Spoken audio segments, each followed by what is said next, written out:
everyone. Welcome to another session for the Demand Gen Summit. I'm Billy Bateman, co-founder here at Signals, and right now I'm joined with the great Andre Yi. Andre, if you don't know him, he was the founder and former CEO at Triblio and is now with Tigo Labs. Andre, how are you doing, man? Doing great, Billy. Thanks for having me on. Appreciate it. Yeah, this should be fun. Before we dive into it, though, like you've got a really interesting story and journey. You've done a lot of things. Do you mind just telling everyone, a little bit about your background and your journey so far professionally? Sure. I think I've been MarTech for quite a while. Started with Eloqua years ago. I wasn't a founder, but I would say, reasonably early. We were less than 15 million in ARR. And I would say over 5 to 6 years, we grew that to about 125 million ARR, really explosive growth. Did an IPO and sold to Oracle for just under $1 billion. It was a great exit, more importantly, met great people and learned a lot. And then I set off to kind of do a startup. I'd never been a founder, and so I wanted to start Triblio. And like all startups, we kind of pivot our way around, but eventually found our way to account-based marketing in the fall of 2015. We released the first version of our ABM platform, and grew the business to about 150 customers, and then we sold the company to a company called International Data Group (IDG), which is it's a global B2B media and data company. And I left IDG actually at the end of last year. And since then, I have started this new venture and been working particularly on applying generative AI to sales. So yeah, there's more I could say, but that's probably enough. That's great. That's great. And then that brings us to what we're going to talk about. We're going to talk about how to use ChatGPT for sales and marketing. So first, I know you've prepared like some really interesting use cases and showing people, hey, here's how you can actually use it, which I love. But let's just go like big picture. How do you think ChatGPT is already affecting sales and marketing and will over the next couple of years? So just anecdotally, I would say, in talking to marketers and actually even seeing the marketers at Triblio and other companies, customers of ours, I think it's already being used quite effectively around content creation. So getting sort of framework for blog posts and that kind of thing. I'm not sure that most people are just creating the content, just cut, copy, and paste out of the ChatGPT answer and just posting it into a blog. I think it's usually used as kind of a starting point. So content creation, no doubt, I think is the #1 use case for marketers. I've seen some people play around with Midjourney and DALL-E and letting it, using that to create graphics and that kind of thing. But I would say, yeah, written content, text is probably the most common use case. Okay. Let's hop into another thing, like which roles, like obviously content marketers, like I've seen our team already using it to generate content for the website, but are there any other roles? Like you talked about, you're doing some things with sales. How can sales leverage it right now? Yeah, I'll actually get into this a little bit in my presentation, but All right. Emails, right, is a form of content. So if you're thinking about doing a prospecting email, a business development email, that's something that can be done with ChatGPT as an assist. And I think there's a use case I'm going to cover shortly here that I think you'll find interesting. It also can be used to build your target account list, believe it or not. So Yeah. So that's another sort of idea that maybe some of the listeners might not have thought Yeah. of. So well, let's just hop into it then. Let's go cool. through some of your slides, and I'm excited to learn from you. Well, glad to be here. Fantastic. Let me see. Let's see if I can get this going. Oh, can you see my screen? Yep. Is it? Is it moving? Are the slides advancing? Okay, cool. Okay, so we've already talked about a little intro. I would say the first way to use ChatGPT is around content creation, right? And kind of like mid-length content like emails, as well as longer form content like blogs or articles. I think it can be particularly useful. It's an obvious use case, so I know some of you are already doing that with ChatGPT, but perhaps I could offer just a few tips on how to use ChatGPT in this use case and get a little more out of it. So if you sort of apply an example, let's say you're working for a security consulting company and you want to write a thought leadership piece on the importance of application security scanning, right? A piece maybe entitled "Why Application Security Scanning is Important." Obviously, you can, as you can see here, you can just plug that right into ChatGPT, and you get actually a pretty decently good article. It's quite impressive in a sense, but could we make it better? Now, a great opening line paragraph here. You read through it. It's generally spot on. It tells you what application security scanning is all about. But could we make it better? Well, one of the things this article lacks is examples, right? Feels kind of bland. So let's get ChatGPT to regen this article, but specifically ask it to include some examples. And maybe even let's get a quote from a security expert. And so that's what we do here, write a short article on why application security scanning is important and provide an example. Also provide a quote from a security expert on the importance of application security.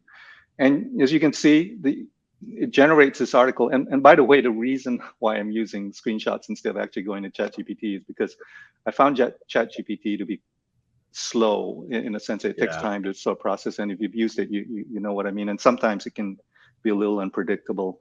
But you see, it just opens up once again with a very nice opening, talks about the tools that you can use. But then it actually covers, it actually does, it inserts an example, and it uses the Equifax data breach, which, by the way, very, well publicized data breach as an example. Yep. And it actually says, hey, it was due to the vulnerability in the company's web application framework. So out of all the possible examples, it actually picked the right example, something that actually applied to application security. And then it also inserts this quote from Troy Hunt, a security expert, and says application security is essential because attackers seek the path of least resistance. They'll find weaknesses in applications.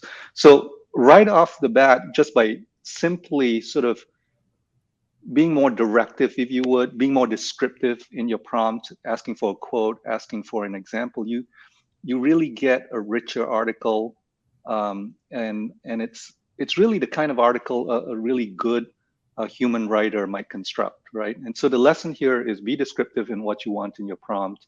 In this case, we specifically asked for examples and quotes, and that's what we got. Now, next tip to sort of generating content in using ChatGPT is to direct ChatGPT to assume a specific role or persona.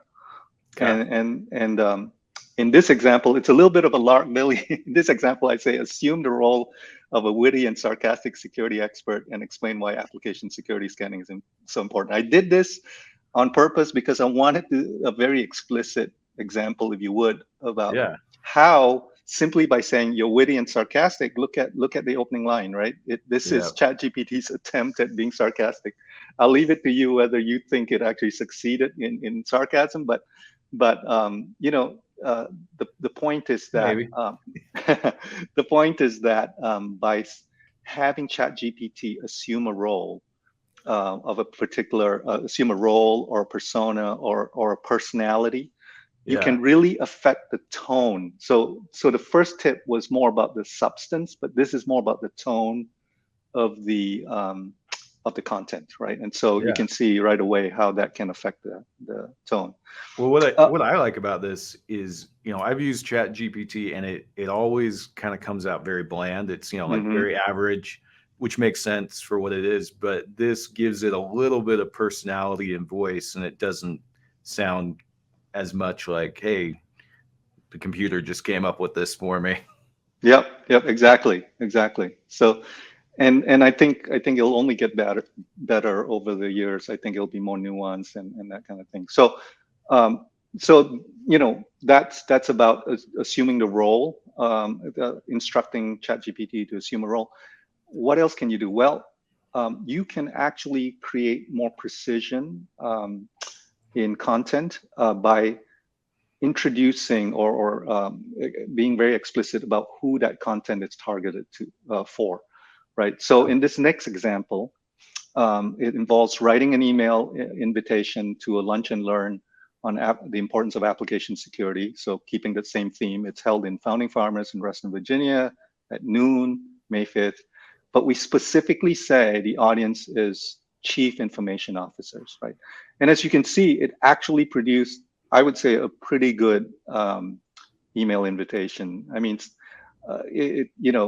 I would say it's the kind of email that would take me 20 minutes to write.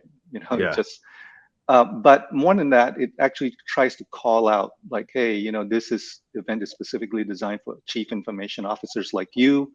And it says, it assumes, you're responsible for the security and reliability of your organization, right? So, Yeah. and so that it's really has that sort of nuance that it's for chief information officers. Now, let's regen this, but in exactly the same prompt, but with one change. Let's change the audience from chief information officers to technical security managers, so sort of a frontline guy or gal in charge of security. And in this next, and this is what you get, right? More or less very similar, but as I said, we're targeting targeting technical security managers. And right off the bat, you see it knows that, and it says this event is designed for technical security managers who are interested in learning more about securing their applications. But the actual substance of this has also changed. It actually adds more detail behind, what will be covered. More just inserts more detail, the kind of thing that would entice a technical security manager to actually attend.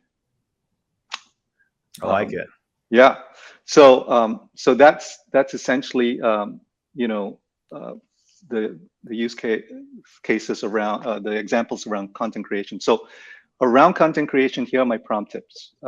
One, inform the prompt, if you would, with descriptive language, examples, quotes, length. Right? I didn't use it, but you can say 500-word article, for instance. Second, instruct ChatGPT to assume a persona, a role, a personality. As we saw, it can really affect the tone of the content. And then lastly, identify the audience, especially I think for emails and event invitations, it's very useful to because those tend to be very targeted. You want to actually say this is for a specific, and describe who it's intended for. Awesome. I like these. Yeah, so that's content creation. Now, the next use case for ChatGPT might surprise some of you, but you can use ChatGPT to actually build an account list, right? And so this is something that most people might be surprised about, but ChatGPT, if you're an account-based, if you're an ABM marketer, if you're a salesperson with a specific territory, you can actually leverage the power of ChatGPT to build that target account list. And so let's go ahead and do that. And with this, so the example here is this. I want to hold a lunch and learn on B2B marketing, right? And I wanted in the San Diego area.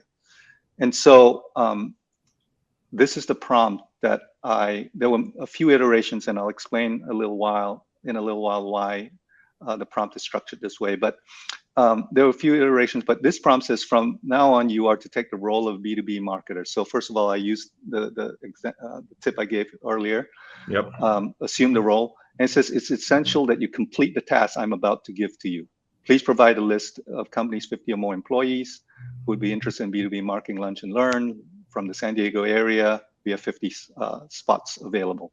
And it produced about a nice list, and we've looked through it and checked it. It's correct, right? Yeah. Now, what's interesting about that is the point. Something you may have noticed is that I'm very explicit in this prompt. Like I'm almost commanding, right? Yep. And that's the tip I want to pass on. Like sometimes for some of these use cases, you have to take a very commanding voice. And the reason is this: when we didn't do that, we just said, give me a list of software companies in San Diego with more than 50 employees. ChatGPT would generate a list of like 10. At times it generated a list of 5, and then it just quit. Yeah. And so we actually had to be more commanding. We'd say like, you must complete this task. We have 50 spots open. I know it sounds crazy, but that's actually what happened. Like, Yeah. so if you're not, it'll just stop at 10. And if you want more, So anyway, just that's why you sometimes just have to be very explicit, and take a commanding, authoritative voice. Now let's redo this, but let's also add a little twist. We say, let's have it provide, together with the list, I the like name it. of the company, website, phone number, and look at what it generates here. Set of phone numbers. As far as I can tell, they're all correct. Yeah. And as well as the website. So really useful. But what would make it more useful is, what if I could get this in a particular file format, so that I can upload it to a marketing platform, or so that I can use it to sync up with my context data provider, right? And Yep. so I'm regenning this whole prompt, this identical prompt, but I'm very explicit. I say here, please provide the following information in CSV format, and it can do that as well. So the point here is, it's not just about creating content in terms of text, but it can actually put things into a particular format. It can actually carry out commands to actually build a target account list for you. So if you're an ABM marketer, if you're a salesperson with a particular geographical regional territory, you definitely want to check it out. The one thing I want to say about this, though, is that there is a limit to what ChatGPT knows and can do. And when it doesn't know, you can get some flaky results. So particular to this example, I'll just say this. When we tried to do this and we said, find 100 companies, software companies, we tried to be very commanding, but we said 100. It couldn't produce much more than 30 plus. And after it got beyond 30 plus, what it would do is it would start repeating companies in the list. Mm. Or worse, at times it even make up company names, as far as we can tell. So it's what people call hallucination. When it's trying to infer beyond its knowledge, sometimes it just goes off the rails. Yeah. And that's just something to be aware of when you use this. So Okay. okay. Now, honestly, this is very cool. The content creation, I think, was very obvious to everybody. Yes. Okay, we can use it for that. The generating the list, I'm going to go and try this later today, and see how I can do. But I mean, when this would get scary is if you could say, now give me the contacts for those people. That's a little scary, but Yeah. it'd be cool. I'll tell you, maybe offline, because I know we don't have the time. I'll tell you, I Yeah. actually tried to do that, and it doesn't allow you. It doesn't seem to allow you to do that. Okay. But it's interesting. Okay, last use case that I want to cover: using ChatGPT as an interactive knowledge base for customers or prospects. Now, as we know, buyers today are in control of the buying process, right? They are in control. They want to self-discover information about your product. And very often when they self-discover, they actually trust that information more than if you're pitching it them. That's just how I think we are as human beings sometimes. And so customers and prospects can use ChatGPT to learn more about your company's products, practices, policies. Imagine providing a chat interface on your website that can answer questions about a specific product, feature, or about how you onboard customers or how you handle data privacy. All these are questions that customers have. And sometimes if you're there, they don't think of it when you're on a call with them, but later on they think about it, and wouldn't it be great for them to be able to go get these questions answered right on your site. And so to use an example related to account-based marketing, because that's something I know about, if I was Triblio or 6 Sense or Terminus, I might want to provide a chat interface for my customers and prospects. So you could ask something like this: give me the top 5 best practices or tips for account-based marketing, right? And as you can see, it says account-based marketing is a target marketing approach that focuses on engaging, and it delivers 5 tips. Now you can dispute whether these are the exact correct 5, but Yeah. I would say it's a credible 5. It's a good answer, right?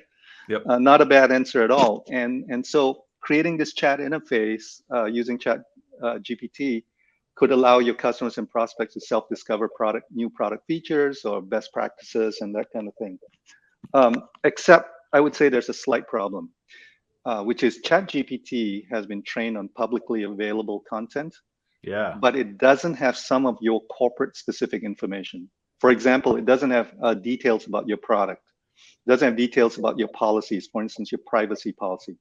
It might not understand the context of your business, terms of art that are used in your business, particular business, or acronyms that are used in your sector of industry, right? As an example, let me say this. Notice here, it actually does know account-based marketing, ABM is a target marketing approach, okay? But look at what happens when I actually ask it, what is ABM? ChatGPT, when I ask it what is ABM, it says it stands for agent-based modeling or agent-based simulation. It's interesting, this would be ABS, but somehow, but agent-based modeling, it's a computational modeling technique, blah, blah, blah. Well, clearly, when we say ABM in the marketing realm, we're talking about account-based marketing. But when you ask ChatGPT about ABM, even though back here you can tell it does know about ABM, it doesn't identify the right, sort of interpretation for the ABM acronym, right? So, here's another example. Triblio has a product module and feature called Smart Pages. And so let's see what happens when I ask ChatGPT about what is a smart page. What is a smart page? It says, I'm sorry, but the term smart page could refer to different things depending on the context. Can you please provide me with more information? So that's what I mean when I say it knows a lot of things, but it doesn't know your specific product features. Maybe unless you're working for a really big company like Salesforce, it's probably does know that. But if you're working for most companies, it's not going to know the details. It's certainly not going to know about the details of your privacy policy and how you secure your platform and that kind of thing. Questions that are all important to customers and prospects, right? Yeah. So wouldn't it be great to have all the power of ChatGPT, but also have it learn or understand some of the information that pertains to your company? And so I want to switch to a demo, and let's see if I'm going to be successful in executing this. This is this is kind of like tightrope walking here to have the boldness to do a demo, but I'm going to try to do it. So that's what we actually did. We built this thing. We adapted ChatGPT to understand, kind of understand corporate information and respond. Yeah. Can you see this? Not yet. No, we still can see the slide deck. Oh, how do I want to share this tab instead. No, there you go. Okay, cool. So just so you know, right, I want to show, hey, this is just like ChatGPT. I said, write an email inviting attendees onto a webinar on how to use ChatGPT for sales and marketing. And, so this is just looks like just regular ChatGPT, but we've adapted it and ingested information pertaining to Triblio because that's where I have the most information. So, I did this. And so I'm going to go ahead and ask it. And this is I hope it doesn't fail me, but what is ABM? The very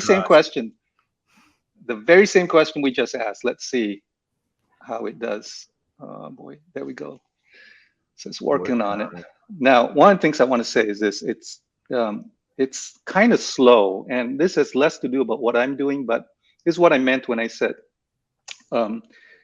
ChatGPT, and we're using the API. So one of the things we're doing is we're storing a bunch of Triblio specific information. There we go. In a vector database, and then we're using the ChatGPT API embeddings. And there you see, in this Tiga chat knows about ABM. It says account-based marketing is a strategic marketing approach, focuses on targeting and engaging high-value accounts. Great definition. I'm going to try, let's see, what is a smart page? Let's see if it'll do this okay.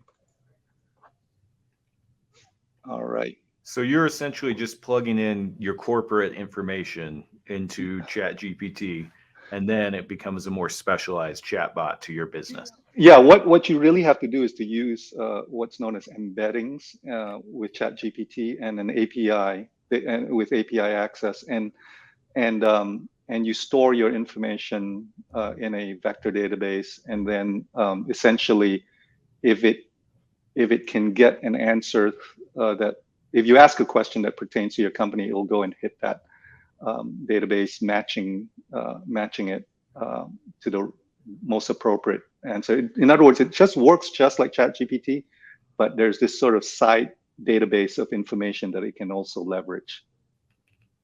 Okay, there you see. Oh, here we are. All right. And there you go, right? A pretty good answer, I would say, based on my knowledge of that. Yeah. So there you have it. Yeah, so if I can switch, let me switch back to wrap up here. Oops. There you go. Hang on a second. Okay. Oops. Sorry about that. Okay. Yeah, there we go.